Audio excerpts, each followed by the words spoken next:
Ang mga mata ng Maximilian ay malawak na binuksan. Ang isa sa harap niya ay Franklin. Tumingin si Franklin upang tonteng. Itinaas niya ang kanyang mga kilay at tumingin sa Maximilian kasama ang kanyang ulo na nakabitin. Pagkatapos ay siya arrogantly sinabi, "Yuhu, Maximilian, lumaki ka.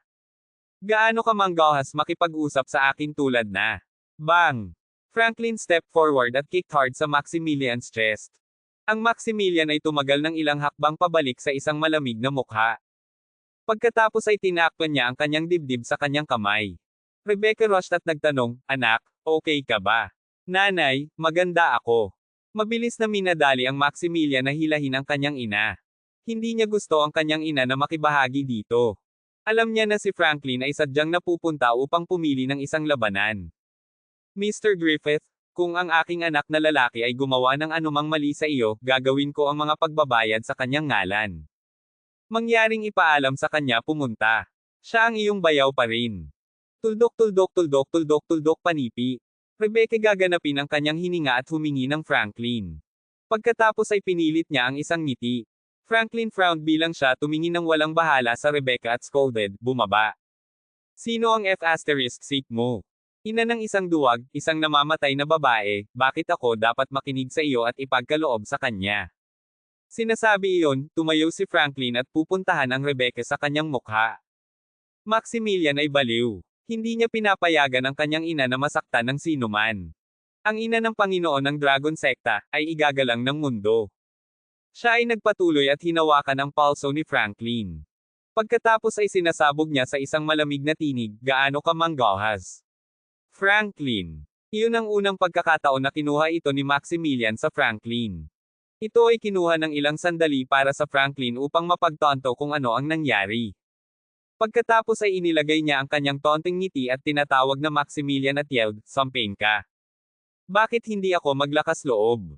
Smash ang lugar na ito para sa akin." Si Franklin ay sinampal at sumigaw sa mga punks sa likod niya. Sa isang flash, ang mga punks ay pumutok sa breakfast shop at ginawa itong isang pagkawasak. Maximilian ay nakatayo sa harap ng kanyang ina.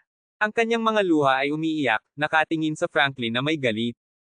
Pagkatapos ay inilagay ni Franklin ang parehong mga kamay sa kanyang mga pocket sa trouser at tumingin sa Maximilian. Siya ay mukhang mapagmataas at sinabi, "Maximilian, ang Griffiths ay nagbigay sa iyo ng lumang mansyon na ito dahil kami ay pitid sa iyo, tandaan. Huwag kang maglakas loob sa iyong boses at maging bastos sa akin. Hindi mo nais na mawala ang lugar na ito." Maximilian frowned kapag narinig niya na. Nakikita ang ekspresyon na ito sa kanyang mukha. Franklin ngumiti ng walang bahala at sinabi, "Ayaw kong gawin sa iyong mga tuhod at humingi ng paumanhin para sa kung ano ang ginawa mo. O kukunin ko ang lugar na ito at kikiyong namamatay na ina-out ngayon." Ang Maximilian ay tumingin sa pagdinig sa mga salitang iyon. Ang tawa ni Franklin ay labis na mapagmataas at napilipit.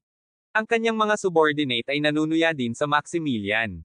Nadama ng Maximilian ang walang magawa. Inalis niya ang kanyang clenched kamao. Itinaas niya ang kanyang mga kilay at nagbigay ng pahiwatig sa isang tao sa karamihan. Lamang kapag siya ay dahan-dahan baluktot ang kanyang mga tuhod at ay upang lumuhad pababa. Isang mainit at panginginig kamay grabbed sa kanya sa pamamagitan ng balikat. Si Rebecca ay nakatayo sa gilid ng Maximilian, ang kanyang mga mata ay puno ng mga luha. Inilagay niya ang kanyang ulo sa kanya na may isang ngiti sa kanyang mga labi at sinabi, "Anak, isang tunay na tao ay hindi kailanman lumuhad sa sinuman madali." Matapos sabihin na, direktang lumuhad si Rebecca sa harap ni Franklin at nagsumamo, "Mr. Griffith, sorry. Hindi alam ng anak ko kung paano kumilos ang kanyang sarili. Hindi ko itinuro sa kanya ang kanyang ina, lumuluhod ako para sa kanya." Boom! Sa sandaling ito, ang apoy ng puot ay nilamon ang puso ng Maximilian. Ang kanyang ina ay nararapat na paggalang. Franklin. Mapahihiya ni Maximilian ang Franklin. Ang lahat ng mga tagapanood ay nag-akusa sa Franklin ng pagiging ganito. Si Franklin ay isang maliit na takot sa kanila. Si Franklin ay nakakuha ng galit at malapit nang umalis. Maximilian, si Victoria ay pumunta sa Graham Group para sa negosasyon ngayon. Bilang alam ko, ang batang master ng Graham Group ay isang polyhero. Natatakot ako na ang iyong asawa ay may mataas na panganib sa paglalakbay na ito. Tuldok-tuldok, ha, ha. Pagkatapos na sabihin na, si Franklin ay tumawa ng malakas at iniwan sa kanyang mga paa. Maximilian frowned at minadali upang suportahan ang kanyang ina. Ang kanyang kamay at iniwan ang kanyang ulo. Pagkatapos ay sinabi niya, hindi tulad ng mga lumang araw kapag kami ay mayaman. Dapat tayong maging maingat ngayon, ngunit dapat mong palaging tandaan na hindi ka isang ordinaryong tao, at hindi ka dapat lumuhad ng madali. Ang Maximilian ay inilipat. Ang kanyang mga mata ay napatunayang, nanay, talaga, ako. Tuldok tuldok tuldok tuldok tuldok. Okay, okay. Wala nang usapan, tulungan mo akong linisin ang gulo. Inalis ni Rebecca ang Maximilian. Maximilian ay tumingin sa kanyang abalang ina at lihim na clenched kanyang fists. Siya ay tumingin lihim sa likod ng Franklin at ang iba pa. Araw, mapahiyan niya ang mga ito ng 10 beses pa. Sa hapon, sinabi ni Maximilian ang kanyang ina ng maraming bagay. Pagkatapos ay iniwan niya ang lumang mansion at dinala sa ospital. Nagpakita si G.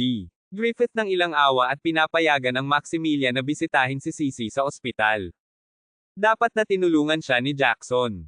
Sa kumpanya, dumating si Victoria ng maaga ngayong umaga. Pagkatapos na pumasok siya sa opisina, nakita niya ang Iris na nakaupo sa sopa, na may mga kamay sa paligid ng kanyang dibdib. Ang kanyang payat at makatarungang mga binti ay tumawid. Victoria, ginawa ko ang lahat ng magagawa ko upang tulungan ka. Nakipag-ugnay na ako sa Young Master ng Graham Group para sa iyo. Kung nais mong makipag-ayos sa Graham Group, dapat kang pumunta doon ngayon. Sinabi ni Iris nang walang bahala, isang pahiwatig ng intriga na nakatago sa kanyang mga Lansted na kilay. Nakarinig si Victoria sa kanya. Tinanong niya, talaga. Nagtayo si Iris, ang kanyang mga bisig sa paligid ng kanyang dibdib. Ang posture na iyon ay talagang pinatutunayan ang kanyang nakamamanghang malalaking suso. Pagkatapos ay sinabi niya, maniwala ka o hindi, ito ang hiniling sa akin ni Zack, kung gusto mong makipag-usap, gawin mo kung ano gusto ni Zack. Nakita ni Victoria ang maliit na silid sa sopa. Lumakad siya at binuksan ito, upang makita lamang ang isang hanay ng mga cut-out, ultramanipis na damit na panloob. Ang kaakit-akit na mukha ni Victoria ay may galit. Habang inihagis niya ang bagay, sinabi niya kay Iris sa isang malamig na tinig, ano iyon para sa tandang padamdam panipi. Tinuwanan at sinabi ni Iris, Victoria, huwag mong subukan ang isang walang sala na sanggol sa harap ko. Alam ko ang mga maruruming laundries mo. Huwag mong itago ito mula sa amin. Ito ay isang regalo mula sa Zack, tulad ng alam mo, siya ay palaging mahilig sa mga maliit na libangan. Tuldok-tuldok, kailangan mong magsuot ito kung nais mong makipag-ayos sa Graham Group. Bukod dito, ipinangako sa akin ni Zack na habang isinusuot mo ito, tiyak na pipiliin ka nila. Victoria, isipin ang iyong taya sa iyong pinsan. Ito ang iyong direktor posisyon. Paano kung mabaigaw ka? Kumusta naman ang iyong anak na babae? Talaga bang iniisip mo na mabuhay ka sa iyong wimpy asawa? Matapos sabihin na, si Iris ay lumingon at nagagalit sa lugar. Huwag mong subukan na i-play ang iyong inosenteng card sa akin. Ikaw B***. Ikaw ay walang anuman kundi ang laruan ng lalaki. Victoria, sa oras na ito, tiyak na makikita ko sa iyo ang nasusunog sa impyerno. Sa silid, tiningnan ni Victoria ang damit na panloob sa loob ng basurahan. Ang kanyang binti ay nadama at siya ay nahulog sa sopa. Pagkatapos ay pinutol niya ang kanyang kamao sa galit. Dam ito, mga bastards. Di nagtagal, dumating si Iris sa tanggapan ni Franklin na may isang malas na grin sa kanyang mukha.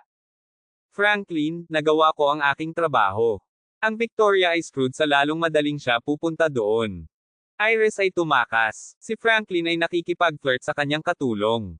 Tila hindi siya nag-aalaga sa presensya ni Iris. Pagkatapos ay sinabi niya na excitedly sa isang nasiyahan ngiti sa kanyang mukha, haha, mahusay. Oras na ito, siguraduhin na sirain ang kanyang reputasyon at gumawa ng kanya ng isang kahihiyan sa pamilya. Ang dalawa ay tumawa sa isa't isa. Ang kanilang malas na mga anak na lalaki ay nag-echo sa buong opisina. Ang katulong sa isang bahagi ay hindi pa rin naiintindihan at nagtanong sa paghihinala, Sir, ano ang nangyayari? Ano ang mangyayari sa Victoria? Ang malalaking kamay ni Franklin ay hinahawakan ang bawat pulgada ng katawan ng katulong. Pagkatapos ay sinabi niya sa kanya ang lahat ng plano niya. Nang marinig ito ng katulong, agad na naiilawan ang kanyang mga mata sa kaguluhan at tinanong niya. Sinasabi mo ba na matulog si Victoria sa kanya para sa wala? Oo, siya ay. Ang asong babae ay lubos na nararapat dito. Si Franklin ay nagkaroon ng matinding ngiti sa kanyang mukha. Iniisip kung paano hiyawan ng Victoria at sumigaw na comfortable siya. Mahina Victoria, hindi niya inaasahan na sa wakas siya natapos sa Franklin. Ang katulong ay tumawa at biglang nagtanong, ngunit paano kung ang Maximilian ay nahahanap? Magkakaroon ba ng problema para sa atin? Siya ay isang duwag lamang, hindi namin kailangang mag-alala tungkol dito. Si Franklin ay hindi nagmamalasakit sa bagay na iyon. Sinabi niya, kung talagang there's siya sa gulo sa amin, mayroon akong maraming paraan upang harapin siya. Maximilian. Wala siyang higit sa isang basurahan sa mga mata ni Franklin. Hindi makapaghintay si Franklin upang malaman kung anong pagpapahayag ng kalungkutan ang Maximilian kapag nakita niya ang video ng kanyang asawa na ininsulto. Ha! Iyon ay pakiramdam kaya mahusay. Ang katulong na nodded at balot ang kanyang mga bisig sa paligid ng leeg ni Franklin. Pagkatapos ay sinabi niya sa isang coquettish na paraan, pagkatapos Mr. Griffith, kapag ikaw ay naging Vice President, mangyaring huwag kalimutan na bigyan ako ng direktor posisyon. Siya ay drooling sa posisyon para sa isang mahabang panahon, sa kabilang banda, hindi siya ay maaaring bumuo ng isang hindi naaangkop na relasyon sa Franklin sa opisina. Aha! Huwag mag-alala, kapag ang Victoria ay nagiging isang asteriskre, ang posisyon ng kanyang direktor ay tiyak na magiging iyo. Nagtawanan si Franklin at tiningnan ang kaakit-akit na katulong.